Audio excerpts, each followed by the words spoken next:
এক মা প্রশ্ন করছে, তোরে এতদিন আমি লালন পালন করে বড় করলাম, জীবন যৌবন তোর জন্য শেষ করলাম, আজকে বউ পাইয়ে বউ তোর আপন হয়ে গেল। এবার ছেলে উত্তর দিছে, মা, আমার মুখ থেকে মা ডাক শোনার জন্য তুমি কি কষ্টটাই না করছো জীবনে। 10 মাস আমারে পেটে ধারণ করলা, খাইতে পারো নাই, বমি করছো, খালি ওষুধ খাইছো, তোমার পেট কেটে আমারে বের করা হয়েছে, 2 বছর আমারে দুধ খাওয়াইছো, পেশাব পায়খানা পরিষ্কার করেছো। বয়স যখন 3-4 তখন তোমার আমি মা ডাকছি, এই মা ডাকটা শোনার জন্য তুমি এত কষ্ট করছো।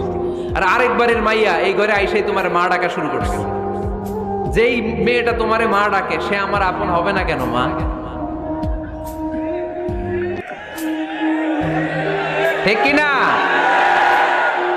এই মা ডাক শোনার জন্য তুমি এত কষ্ট করলা, আমার লালন পালন করলা, 10 মাস পেটে ধরলা, পেশাব পায়খানা পরিষ্কার করলা, এরপরে মা ডাক শুনতে পারছো। আর আরেকবারের মেয়ে জানা নাই চিনা নাই এসেই তোমার ডাকা শুরু করছে।